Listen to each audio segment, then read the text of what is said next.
कुछ दिन पहले एक गाय जो है रोड पे पड़ी हुई थी, और वो गाय पिछले 4 दिन से रोड पे पड़ी हुई थी, और वो नेशनल हाईवे का गुजरता हुआ, स्टेट हाईवे का गुजरता हुआ रास्ता है।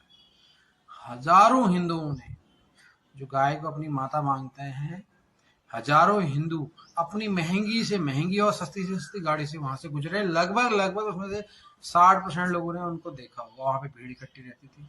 उसके अगल बगल रहने वाले सारे हिंदू, मैक्सिमम कम्युनिटी यहाँ पे हिंदू है, हिंदू, सारे दुकानदार हिंदू, पैदल चलने वाले हिंदू, वहां से गुजरने वाले हिंदू, सब्जी लेने के लिए मंडी में जाने वाले हिंदू, इतने लोगों ने उस गाय की स्थिति देखी कि वो खड़ी नहीं हो पा रही है।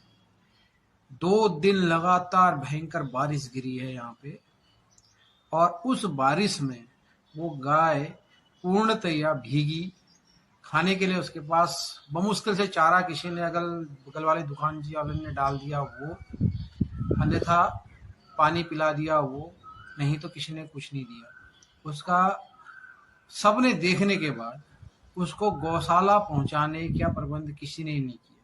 सारे लोग आए, जो अगल बगल के दुकानदार बता रहे थे, सारे लोग आए, बहुत सारे लोग आए, हिंदू ही आए, फोटो खिंचवाई और चले गए। चौथे दिन जब मैं वहां पे पहुंचा तो स्थिति देखी तो उसके पीछे के टूटे हुए थे, पाँव में लिगामेंट टूटे थे, पाँव टूटे हुए थे। डॉक्टर उनको ड्रिप चढ़ा रहे थे। मैं अपनी बहन के घर जा रहा था तो मैंने देखा, तो वहां पे मैंने उनसे पूछा क्या हुआ। हमने फिर हमारे जोगिंदर राणा जी हैं गौरक्षा दल के, उनको फ़ोन किया। उन्होंने बोला हम ऐसे ऐसे डॉक्टर साहब से बात करनी है और उसको भेज दीजिए। और वहाँ से उन्होंने वाहन किया, लेकिन उस दिन G20 की वजह से वाहन हमारा लिफ्टिंग वहाँ गया हुआ था, वो आ नहीं पाया। हमने डॉक्टर साहब को फ़ोन किया, वो बोले जब तक वहाँ से उठेगा नहीं वो कागज़ नहीं दे पाएंगे। अच्छी बात है। उसके बाद जब हम अपने संसाधनों से उसको उठा के गौशाला भेजने का प्रबंध किया, तो राणा जी ने वहाँ बात कर ली थी हल्दूचौड़ गौशाला में, तो वहाँ तक तो प्रबंध हो गया था। अब गाय को उठाना और उसके बाद जो गाड़ी करनी थी, उसमें जो खर्चा था वो लगभग लगभग 1000 से 1500 के आसपास लोग बोल रहे थे गाड़ी वाले। एक मेरे जानकार हैं, उनसे बात हुई तो भाई साहब ने मुझे गाड़ी दी थी। गाड़ी दी, 1000 रुपये हमारी बात हो गई। अब 1000 रुपये बात होगी तो मैंने काफ़ी लोगों से कहा कंट्रीब्यूट करके भेज देते हैं, लेकिन किसी ने कंट्रीब्यूशन करने पे सहमति नहीं दी, मतलब अपनी जेब से पैसा नहीं निकाला। एट लास्ट जब बात हो गई तो मैंने कहा चलो मैं ही दे देता हूँ। वहाँ पे प्रदीप जोशी जी गुजर रहे थे अपने ही किसी काम से, तो उन्होंने देखा क्या हुआ। मैंने कहा ऐसे ऐसे हो गया। वो रिटायर्ड आर्मी वाले, उन्होंने बोला अरे 1000 रुपये मेरी तरफ से, दिक्कत नहीं आनी चाहिए इनको, मैं इतना सहयोग तो कर ही सकता हूँ। मैंने कहा भाई साहब अकेले के खर्चे को 500 में देता हूँ, 500 आप ले लो। बोला नहीं, 1000 रुपये मेरी तरफ से। उन्होंने 1000 रुपये मेरे खाते में ट्रांसफर कर दिए। गाड़ी वाले का हो गया भेजने का।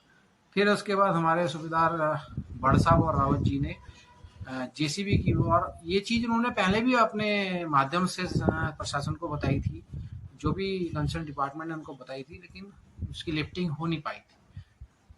पानी दिया बगल वाले दुकानदार ने, एक मुस्लिम ने उसका पूरा गोबर साफ किया।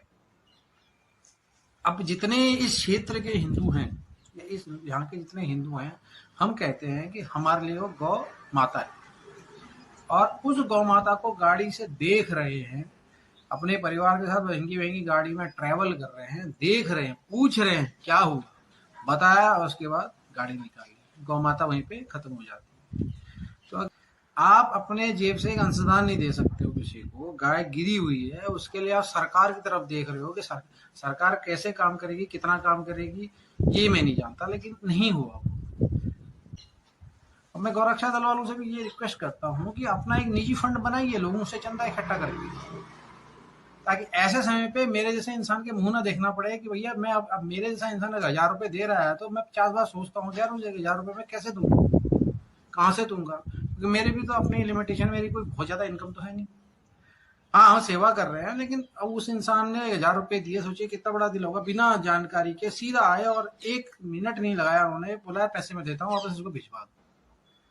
मैं वहाँ पे गोपाल भट्ट जी हैं, उनकी टीम है जो ट्रांसफार्मर को लिफ्टिंग वो करती है, उनकी रस्सियों की मदद से हमने, बड़े साहब ने जो जेसीबी मंगाई थी उसके हिसाब से हमने उसको लिफ्ट किया, गाड़ी में डाला, और कैलाश ने उसको पहुंचाया गौशाला में। अभी उसकी स्थिति जो भी है, लेकिन रोड पे तो नहीं है, कम से कम एक शेल्टर के नीचे है, उसकी देख रेख होगी गौशाला में। तो मेरा आप लोगों से तथाकथित हिंदू जो बनते हो ना, हम लोग, हम हमारे पर अभी तक अत्याचार हुए ही नहीं है, हम लोग उस दौर से गुजरे नहीं है। कभी आप बंगाल जाइए या कश्मीर में जाके रहिए, जो वास्तविकता है हिंदुओं की, फिर पता चलेगी कि तब गौ माता का अस्तित्व कितना महत्वपूर्ण हो जाता है, जब तुम्हारे पास कोई संसाधन नहीं होते हैं। आज हमारे पास नौकरी है, पैसा है। खासकर उस समय एक बहुत अच्छा इंसिडेंट हुआ।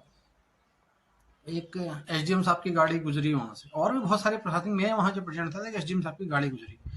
ड्राइवर ने भी देखा, अंदर से वो व्यक्ति जो बैठा हुआ था वो कौन थे मुझे नहीं पता, उन्होंने देखा और वो चल दी। वहीं से एक मर्सिडीज गाड़ी गुजरी, उसने भी देखा, और इधर से एक स्कॉर्पियो में सरदार जी आ रहे थे। उनको इतना गुस्सा आ रहा था कि रोड में हम गाय को लिफ्ट कर रहे हैं जीसीबी लाके, दोनों साइड की रोड बंद हो गई थी। तो सरदार जी को इतना गुस्सा आ रहा था कि हमने क्यों रोकी है।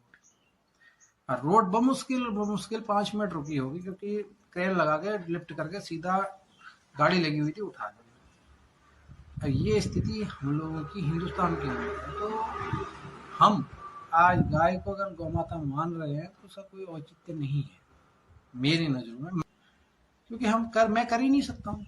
अकेला मैं क्या कर लूंगा? 3 कुंटल की गाय में उठा थोड़ी दूंगा, संसाधन चाहिए उसके लिए। तो गोरक्षा दलों से मेरी रिक्वेस्ट है कि वो पक्का उसका एक फंड बनाए, ताकि कल के दिन जहाँ गाय ऐसे गिरी हुई हो और उसको उठा के किसी छोटे हाथी में या पिकअप में डालना हो तो किसी का मुंह ना देखना पड़े, किसी हिंदू के आगे हाथ ना फैलाना पड़े। भाई साहब, आपकी भी गौ माता है, इसको जरा भेज दीजिए, थोड़ा 10 रुपए दे दीजिए, 50 रुपए दीजिए, 30 रुपए दीजिए।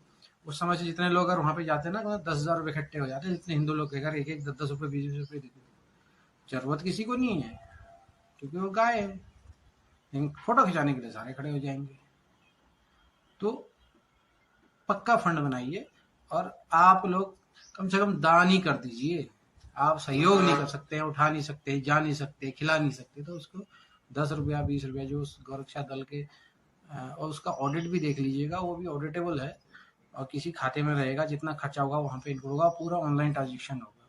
तो आप लोगों से धन्यवाद है, इतना तो कर दीजिए कि कम से कम फंड रेजिंग के लिए 1 रुपये से लेकर जितना आप सामर्थ्य उतना दे सकते हैं दीजिए, ताकि कल के दिन कभी ऐसी स्थिति ना आए कि गाय ऐसे पड़ी रहे और हम 6 घंटे तक तो हम जूझते रहे कि कैसे उठा के उसमें डालें। हमारे पास संसाधन नहीं है, बिना पैसे के कोई काम नहीं करेगा। गाड़ी वाले का तेल लगेगा, डीजल लगेगा, और अपना प्रशासन जितनी मदद कर सकता था वो करेगा, लेकिन उतनी नहीं की। क्या कारण रहे वो जाने। बहुत बहुत धन्यवाद।